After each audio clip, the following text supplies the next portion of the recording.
भाजपा ने 2015-24 जून में राजनाथ सिंह ने बोला था कि एनडीए में इस्तीफे नहीं होते हैं।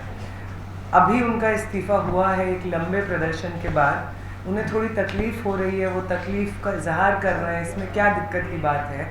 हम भाजपा से ये नहीं एक्सपेक्ट करते हैं कि वो इस तरीके की बेबुनियाद एलिगेशन से परे कोई बातचीत करें। जिनका आप नाम ले रहे हैं लोगों का, वो लोग इसी तरीके की बातें करते हैं तो हम उनको क्या बोल सकते हैं? हमने इस देश की सड़कों पे बहुत पीसफुली, बहुत डेमोक्रेटिकली, बहुत कॉन्स्टिट्यूशनली लड़ करके अपना अधिकार लिया है। उस लड़ाई का अंजाम ये हुआ कि धर्मेंद्र प्रधान को इस्तीफा देना पड़ा, क्योंकि इस देश के छात्र नौजवान नहीं चाहते थे कि वो इस देश के शिक्षा मंत्री बने रहें। बात बहुत सिंपल सी है। एक लोकतंत्र में ऐसा होता है।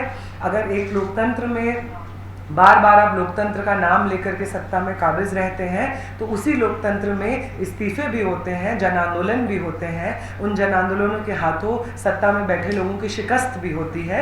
ये भी बहुत पहली बात, अगर आपके पास ये डेटा पहले से मौजूद था कि इतने सारे लोगों के ऊपर क्रिमिनल केसेस दर्ज हैं, तो फिर सरकार का, दिल्ली पुलिस का इस चीज़ का इंतज़ार करना कि कोई बड़ी गैदरिंग होगी या प्रोटेस्ट होगा जिसमें सब ये लोग आएंगे जिनके ऊपर क्रिमिनल केसेस दर्ज हैं और हम वहाँ से उनको आइडेंटिफाई करेंगे, ये तो किसी भी लॉ एंड ऑर्डर के प्रोसीजर का हिस्सा हमें नहीं लगता है कि है।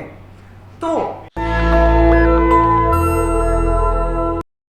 जिस तरीके के बयान दिल्ली पुलिस की तरफ से हम लोगों के सामने आ रहे हैं, दिल्ली पुलिस का कहना है कि उसके पास 2873 ऐसे लोगों के रिकॉर्ड्स हैं जो उन्होंने अपने सर्वेलेंस सिस्टम से पता किए हैं, जो कि क्रिमिनल एंटीसीडेंट्स हैं उन लोगों के खिलाफ में, और ये जंतर मंतर पे होने वाले प्रोटेस्ट्स में 20 से 24 तारीख के बीच में शामिल थे। कुछ सवाल हैं जो हम इस प्रेस कॉन्फ्रेंस के माध्यम से सरकार से पूछना चाहेंगे। पहली बात, अगर आपके पास ये डेटा पहले से मौजूद था कि इतने सारे लोगों के ऊपर क्रिमिनल केसेस दर्ज हैं, तो फिर सरकार का, दिल्ली पुलिस का इस चीज़ का इंतज़ार करना कि कोई बड़ी गैदरिंग होगी या प्रोटेस्ट होगा जिसमें सब ये लोग आएंगे जिनके ऊपर क्रिमिनल केसेस दर्ज हैं और हम वहाँ से उनको आइडेंटिफाई करेंगे, ये तो किसी भी लॉ एंड ऑर्डर के प्रोसीजर का हिस्सा हमें नहीं लगता है कि है। तो अगर आपका उद्देश्य ये नहीं था कि जिन लोगों पे सीरियस क्रिमिनल केसेस दर्ज हैं आप उनके खिलाफ कार्रवाई करना चाहते हैं, तो इस तरीके के आंकड़े को सामने पब्लिक डोमेन में डालने का क्या मतलब है? इसका हम लोग जिस तरह से इसको देख रहे हैं कि ये तो आपका सीधा सीधा एक अटेम्प्ट है कि वो प्रोटेस्ट्स जो लंबे समय तक पीसफुली जंतर मंतर पे हुए, वो तमाम आम स्टूडेंट्स जो उन प्रोटेस्ट्स में शामिल रहे, आप उन्हें बदनाम करना चाहते हैं। और ये एक बहुत बड़ा छात्रों और नौजवानों का आंदोलन जिसने एक करप्ट और इनकेपेबल एजुकेशन मंत्री का इस्तीफा दिया, आप उसे डिस्क्रेडिट करना चाहते हैं ताकि आपने भी जो अश्योरेंसेस प्रोटेस्टर्स को दिए हैं, अगर आप उनसे बैक ट्रैक करें तो आप पे भी सवाल ना उठे। इनफैक्ट आपके रीअश्योरेंसेस पे एक्शन मानने वाले लोगों को आप डिस्क्रेडिट करने की कोशिश कर रहे हैं। ये हम साफ सीधे तौर पे ऐसे ही समझते हैं दिल्ली पुलिस के इस डिक्लेरेशन को कि उनके पास एक बहुत बड़ा डेटाबेस हासिल हुआ है उनके सर्वेलेंस टेक्नोलॉजी के बाद, जिसके तहत उनको ऐसे लोगों का पता चला है जिनके ऊपर पास में क्रिमिनल केसेस थे। अगला पॉइंट हमारा ये है कि क्रिमिनल केस तो जो पहले 144 होता था, जो कि प्रोटेस्टर्स 3 से ज़्यादा इकट्ठा ना हो किसी जगह पे, उनके वायलेशन में भी क्रिमिनल केसेस दर्ज हो जा रहे हैं। तो क्या 144 अर्सवाइल जो 144 है उसके वायलेशन में जो क्रिमिनल केसेस दर्ज हो रहे हैं, क्या इस वक्त हमें ये कहा जा रहा है कोर्ट्स द्वारा या दिल्ली पुलिस द्वारा कि उनको भी आप जुडिशली पनिश करना चाहते हैं, कि आप उनको भी जेल में उठा के डालना चाहते हैं, जबकि वो तमाम लोग पीसफुली प्रोटेस्ट करने वाले स्टूडेंट्स हैं, पीसफुल प्रोटेस्टर्स हैं? ये कुछ सवाल हैं जो हम पूछना चाहेंगे। ये जो डेटा रिलीज़ हुआ है कि लोगों के ऊपर क्रिमिनल केसेस हैं, इसके रिगार्डिंग ये हमारा सवाल है। अगला जो पॉइंट है, अगला बातचीत जो हम लोग करना चाहते हैं वो जो public examination prevention of unfair means act 2024 है, जिसमें कि उन्होंने अमेंडमेंट्स किए हैं जो पहले 2024 के बाद पेपर लीक के बाद जो हमारे पास एक्ट आता है उसमें जो अमेंडमेंट्स हैं उसके बारे में बातचीत है। पहली बात तो इस तरीके का कोई भी अमेंडमेंट या कोई भी एक्ट बिल्कुल ही न काफ़ी है। पेपर लीक का जो पूरा प्रोसेस और पूरा माफिया इस देश में चल रहा है, अगर उसको एड्रेस करने की ज़रूरत महसूस होती है तो सीधा सीधा एनटीए जैसे एजेंसी को बर्खास्त करके और दूसरा एनईपी, एक ऐसा पॉलिसी जिसके बाद देश भर में जो एग्जामिनेशंस, एंट्रेंस के एग्जामिनेशंस करवाए जाते थे, चाहे वो मेडिकल के हों, इंजीनियरिंग के हों या अलग अलग यूनिवर्सिटीज़ के भी जो एंट्रेंस एग्जामिनेशंस होते थे, उनका जो सेंट्रलाइजेशन हुआ है वो सेंट्रलाइजेशन को सिस्टमेटाइज एनईपी ने किया है। तो अगर आप पेपर लीक रोकना चाहते हैं तो एनटीए जैसा एजेंसी जो कि बिल्कुल ही इनट्रांसपेरेंट रूप से काम करता है, या तो आप उसको बर्खास्त कीजिए, या तो अगर आप चाहते तो एक्ट ऑफ पार्लियामेंट से आप उसको एक स्टैट्यूटरी बॉडी बनाइए जिसके तहत उसकी जवाबदेही बने। लेकिन इनमें से कोई भी चीज़ नहीं की गई। इनफैक्ट एक आसान सा साधारण सा रास्ता लिया गया जो असल में कोई रास्ता भी नहीं है। ये तो ऐसी ही बात है कि पहले जो प्रोविजंस हमारे देश में मौजूद थे, प्यूनिटिव एक्शंस मौजूद थे, जैसे कि उनको और पैना करके ही आप पेपर लीक रोक पाएंगे। This is like trying to stop a massive entire system of paper leak एक टूथलेस से एक्ट से। टूथलेस एक्ट हम इसलिए कह रहे हैं क्योंकि जितने भी अमेंडमेंट्स इंट्रोड्यूस हुए हैं वो अमेंडमेंट्स का जो नेचर है वो क्वांटिटेटिव है। जहाँ पे 3 साल की सज़ा थी उसको 5 साल बना दिया गया है, जहाँ पे 1 करोड़ का फाइन था उसको 5 करोड़ कर दिया गया है। जैसे कि अगर आप डिग्री बढ़ा देंगे पनिशमेंट की तो पेपर लीक अपने आप में रुक जाएगा।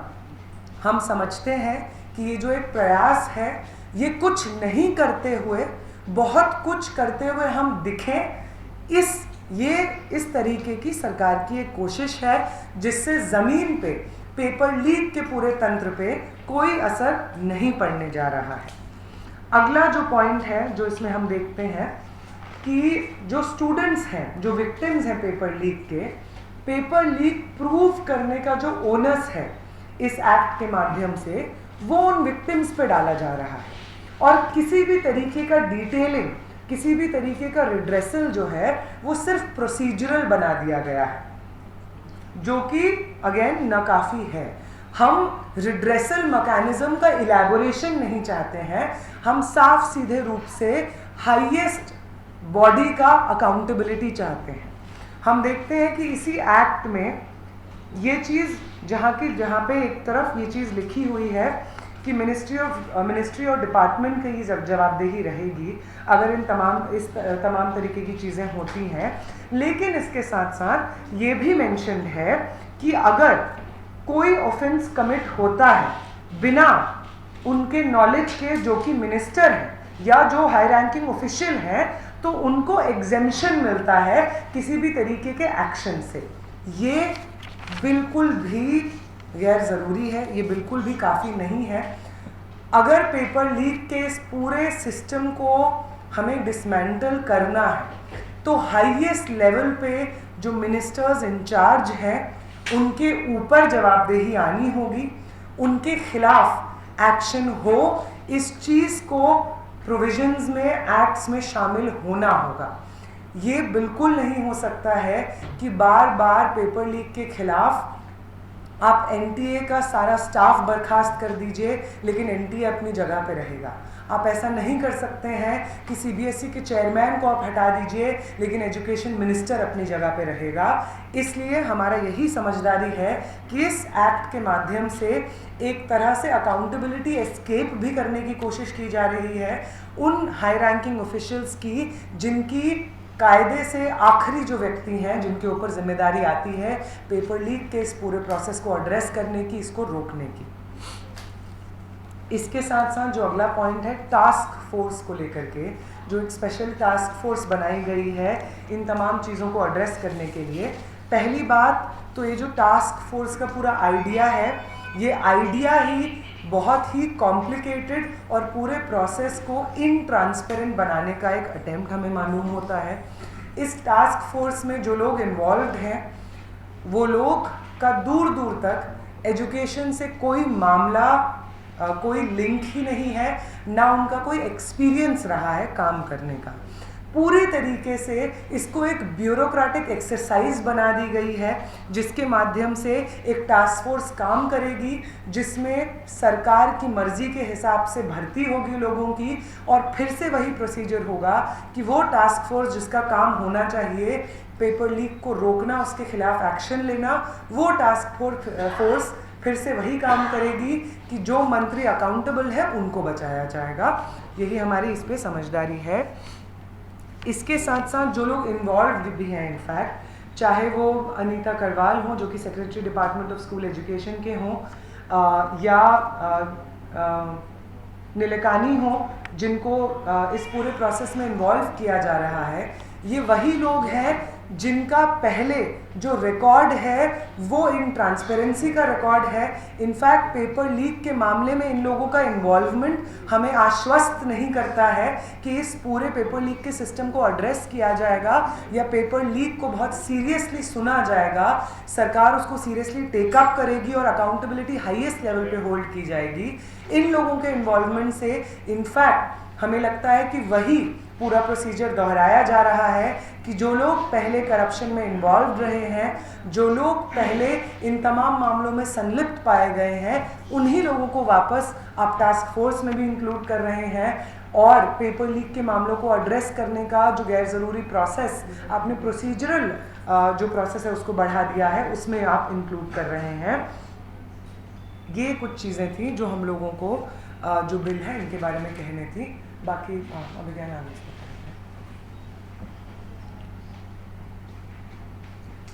हाँ, दिल्ली में जो पिछले दिनों पुलिस का रिप्रेशन हुआ और कई कुछ स्टूडेंट्स से हम मिल सके, और we agree with this completely that the kind of witch hunt that we are seeing in Delhi as well as in other states, there is a very clear anti-Muslim angle to it. There is a very clear vengeful angle to it, and that vengeful angle is being directed at Muslim protesters, Muslim activists, Muslim students, and that has to be repeated again and again, because even in this time where state repression is happening throughout the country, there are Muslim students who are more vulnerable than all the other protesters. There are Muslim students who are currently languishing in jails. Even the intimidation in police custody that is happening, that we saw in Bihar and that we saw in Bengal, that is also being directed at Muslim students. In Bihar it is also being directed at Dalit students, where students are being asked their name, and from that their caste is being determined, and when that caste is getting determined, the police is doing violence against the detained students. So that is a very clear angle, and the nature of this witch hunt, the nature of the state repression clearly has an Islamophobic anti-Muslim angle. इस चीज में एक चीज साथियों को बता दूं ताकि आप लोग और एम्प्लीफाई कर सकें। ओखला के इलाके में जब ऐसी खबरें आई कि पुलिस टारगेटेड रूप से घर पर नोटिस भेज रही, आयशा जामिया यूनिट ने एक हेल्पलाइन लीगल एड के लिए जारी की है। आयशा जामिया की ईमेल आईडी के साथ उसको यहाँ पर भी किसी को भी उसकी जरूरत पड़ सकती है, और वहाँ तक एम्प्लीफाई होगा तो और लोगों की हम मदद कर पाएंगे। My name is Devarshi. I work for the Straits Times in Singapore. You don't represent the CUP, so my question to you is to have a broader view of the events that we've seen in the past week or so and the fallout from these events. Do you feel that youth-led movements such as yours that have existed even before the CGP came into being have found renewed strength from what we're seeing unfold in Jantar Mantar and even before that in the past few weeks. That's my first question. And second, how do you see all this renewed youth anger and resistance, the kind of challenge that this poses to this current government, please? I mean, of course, those of us who've been part of the student movement for a long time, we know that the movement against paper leak has been many years in the making. It is not just a movement, and for us, it is not just a movement against Dharmendra Pradhan or paper leak per se.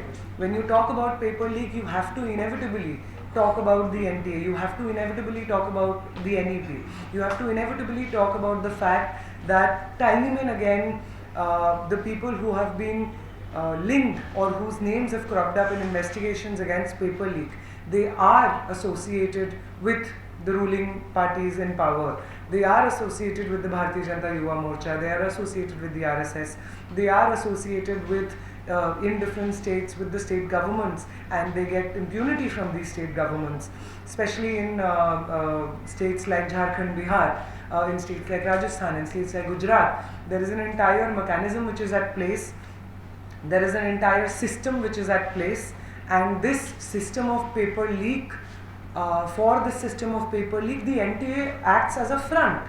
It acts as a front that legitimizes the entire process through which opportunities of paper leak are actively nurtured, one, and secondly, any form of accountability that we seek from the government is immediately transferred to the NTA.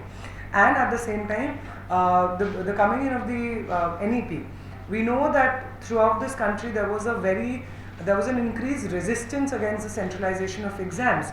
There was a student movement, a very high-scale student movement going on in states like Tamil Nadu, which were demanding their own entrance examinations to be conducted in a decentralized manner. There were state governments which were petitioning and saying that we should be allowed to conduct medical entrance examinations, etc. But all of these demands and movements were bulldozed over. The NEP was brought in, and through the NEP, all of these examinations, be it medical entrance, engineering entrance examinations, examinations to PhD, examinations to now we know CUET through CUET UG, all of them have been centralized, which does what is give rise to and nurtures paper leak mafia, along with dismantling public education system and erecting in its place an entire system of where students are forced to take coaching in private institutions, which are then worth lakhs and lakhs of money. So education, whereas the government should be working towards making education the fundamental right of young people in this country, it is constantly doing away with this right and instead bringing education to the market to be sold to the highest bidder. Again and again we are seeing this. But do you feel stronger when youth-led movement? Yes. This movement, of course, more than anything else, what this movement did is that, one, it reminded this country that we can in fact fight together. We can in fact fight on issues such as education, and when we are fighting for issues like education, we realize that for the past 12 years, the kind of politics that has been happening in this country, which is constantly the politics of divide based on caste, gender, religion, that politics takes a backseat. So for us, the win is of course the resignation of an incapable education minister, but it is also a win that in a democracy, not even the BJP after 12 years of being in power can say that we are beyond democracy, and our cabinet ministers need not concern themselves with serving the public. They might as well just go around making BJP win elections in different states, and it's an award of those services to the Bharatiya Janata Party or through the RSS that you will be given a cabinet portfolio. That is no longer true for people. People sitting in the cabinet no longer can think that we do not have to concern ourselves with working on education, with working on our portfolios. It is enough to serve the BJP and the RSS. That's a win one. And the second thing, something which had become a common sense in the society, that this is what the society is going to be, this is the kind of violence we are going to have to face. this is the kind of state repression our movements will face and then fade away, and then we will stop talking for each other, we'll stop standing up for each other. That has been broken. It has shown us that the BJP can be defeated by the combined might of the people of this country, and it gives us hope for several other battles that have been continuing so far and where we've not yet registered a victory. Thank you. Hi, Neha. Ishwar from The Quint. I have two quick questions. First and foremost, we've all seen how there have been constant attempts at helping families of those who have been injured, families of those who have been incarcerated, etc. after this movement. How much has the CJP leadership coordinated with ISA on this? And number two, how do you see the criticism that the CJP leadership has been facing, especially after some videos from that time have gone viral, when you and several other people were trying to help volunteers return home or families of those who are in jail, etc.? Sir, I think you'll have to do a press conference with the CJP to ask them how they feel. This is ISA's press conference. We, like I said, we don't see the movement as having been completed, because even if one of the students who has been protesting anywhere in this country against paper leak is behind bars, this movement and its assurances and its demands are incomplete. We leave nobody behind. We fight whether on the legal front or on the political front for all our friends, for all our comrades. We fight for their release from prison. We fight for an end to the intimidation that they are facing as part of the protest, as part of the student movement, and that's it. Neha ji, एक सवाल है कि ऐसे बहुत सारे video भी देखे हैं हम लोगों ने जिसमें गैर पुलिस की जो सरकार समर्थक है तरीके से वो स्टूडेंट्स को पहचान के पीट रहे हैं। गृह मंत्री या दिल्ली पुलिस से या फिर जो भी स्टेट की पुलिस है उससे जवाबदेही मांग हो रही है कि आप एश्योरेंस दीजिए कि आप एक्शन नहीं लेंगे छात्रों के खिलाफ। बट ये जो लोग हैं कथित एलिमेंट्स जिनको कहा जाता है, वो लोग जो मारपीट कर रहे हैं उसको रोकने के लिए क्या आप लोगों को लगता है कि फिर से रीग्रुप होने की जरूरत है CJP आपको और बाकी जो मूवमेंट की पार्टीज थी? देखिए, किसी भी मूवमेंट में, स्टूडेंट के मूवमेंट के लिए जितने भी स्टूडेंट ऑर्गेनाइजेशन, CJP, तमाम और कॉन्स्टिट्यूएंट्स प्रोटेस्ट के जंतर मंतर पे बैठे थे, जब ज़रूरत होगी बिल्कुल हम लोग साथ आएंगे, इसमें तो कोई सवाल ही नहीं पैदा होता है। लेकिन दूसरा बात जो आप पूछ रहे हैं कि जिस तरीके से नॉन पुलिस या नॉन सिक्योरिटी पर्सनल जिस तरीके की हिंसा कर रहे थे, उसमें तो जितना हमें मालूम है केसेस ऑलरेडी रजिस्टर हो भी रहे हैं और लॉयर्स से बातचीत प्रोसेस में भी है कि उनके खिलाफ भी रजिस्टर हो। हम लोग खुद बातचीत में हैं। एक और सवाल बस हम ले पाएंगे, हॉल वेकेट करना है सबसे छोटा सा। मैं मनोज भवन पब्लिक पल्स 85 से।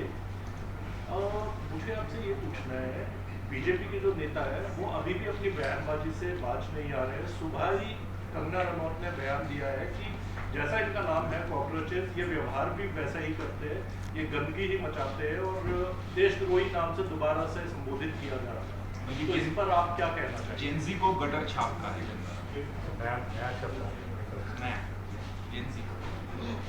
देखिए, आप भाजपा ने 2015-24 जून में राजनाथ सिंह ने बोला था कि एनडीए में इस्तीफे नहीं होते हैं। अभी उनका इस्तीफा हुआ है एक लंबे प्रदर्शन के बाद। उन्हें थोड़ी तकलीफ़ हो रही है, वो तकलीफ़ का इजहार कर रहे हैं, इसमें क्या दिक्कत की बात है? हम भाजपा से ये नहीं एक्सपेक्ट करते हैं कि वो इस तरीके की बेबुनियाद एलिगेशन से परे कोई बातचीत करें। जिनका आप नाम ले रहे हैं लोगों का, वो लोग इसी तरीके की बातें करते हैं तो हम उनको क्या बोल सकते हैं? हमने इस देश की सड़कों पे बहुत पीसफुली, बहुत डेमोक्रेटिकली, बहुत कॉन्स्टिट्यूशनली लड़ करके अपना अधिकार लिया है। उस लड़ाई का अंजाम ये हुआ कि धर्मेंद्र प्रधान को इस्तीफा देना पड़ा, क्योंकि इस देश के छात्र नौजवान नहीं चाहते थे कि वो इस देश के शिक्षा मंत्री बने रहें। बात बहुत सिंपल सी है, एक लोकतंत्र में ऐसा होता है। अगर एक लोकतंत्र में बार बार आप लोकतंत्र का नाम लेकर के सत्ता में काबिज रहते हैं तो उसी लोकतंत्र में इस्तीफे भी होते हैं, जन आंदोलन भी होते हैं। उन जन आंदोलनों के हाथों सत्ता में बैठे लोगों की शिकस्त भी होती है। ये भी बहुत अच्छे से उनको पचाने की ज़रूरत है, वो पचा लेंगे बहुत समय। तमाम साथियों का बहुत बहुत शुक्रिया। आगे और बाइट्स कर सकते हैं। ये कंक्लूजन तो क्या, एक पॉइंट था जो पहले छूट गया था। जब हम लोग बात कर रहे हैं, ये जो नया बिल आया है जो कि कोशिश करता है कि एक हार्ट अटैक को बैंडेड सिक्योर करेगा, पेपर लीक का वो बड़ा तंत्र जिसकी हम देखते हैं कि अलग अलग राज्यों में, अलग अलग ज़िलों में ब्रांचेस खुली हुई हैं, उस बड़े तंत्र को एड्रेस करने के लिए एक टूथलेस सा एक्ट लेकर के आया जाता है। उसमें जो दो स्पेसिफिक एस्पेक्ट्स हैं, स्पेसिफिक और पर्टिकुलर एस्पेक्ट्स हैं, जिनमें से एक पे हमने बात की, वो था स्पेशल टास्क फोर्स, जो कि वो सरकार को बोलता है कि सरकार एक स्पेशल टास्क फोर्स कॉन्स्टिट्यूट कर सकती है ये तमाम जो इन्वेस्टिगेशंस हैं इनको करने के लिए। उस पर हमने बात की और उसके अलावा एक स्पेशल फास्ट ट्रैक कोर्ट की भी बात हुई है इस बिल में। इस स्पेशल और ये उसमें प्रोविज़न है जो फास्ट ट्रैक कोर्ट है उसके स्पेशल मेजर्स के अकॉर्डिंग जो फास्ट ट्रैक कोर्ट है वो 2 महीने में अपना इन्वेस्टिगेशन करें, जो ट्रायल चल रहा है वो 3 महीने लगाए, अगर सब कुछ सही रहता है तो अपील्स अगर होनी है किसी वर्डिक्ट के अंदर तो वो 3 महीने यानी कि 90 दिन के अंदर हों, और इन जो अपील्स हैं इनको एज फार एज पॉसिबल 3 महीने के अंदर डिस्पोज ऑफ किया जाए। जिसका मतलब ये होगा कि अगर ये फास्ट ट्रैक कोर्ट्स सबसे एफिशिएंट फॉर्म में भी चलते हैं, कोई एडजर्नमेंट्स नहीं मांगे जाते हैं, हर एक डेट पे हियरिंग होती है, इन्वेस्टिगेशन स्मूथली चलती है, तो भी 11 से 12 महीने का ये पूरी अवधि लगेगा जिसमें पेपर लीक के मामलों को आप इन्वेस्टिगेट करेंगे। जिसका मतलब ये होगा कि एक एंट्रेंस का, एक एडमिशन का जो साइकिल है वो उसमें पेपर लीक होगा और उसकी इन्वेस्टिगेशन होते होते अगले एडमिशन का साइकिल आ जाएगा। तो वो स्टूडेंट्स जो देश भर में कम्पिटिटिव एग्जामिनेशंस की तैयारी करते हैं, वो स्टूडेंट्स 11 से 12 महीने एक पेपर लीक की फास्ट ट्रैक कोर्ट की इंक्वायरी का वेट नहीं कर सकते हैं। स्टूडेंट्स के लिए 2 से 3 महीने की प्रिपरेशन टाइम भी बहुत क्रूशियल होता है।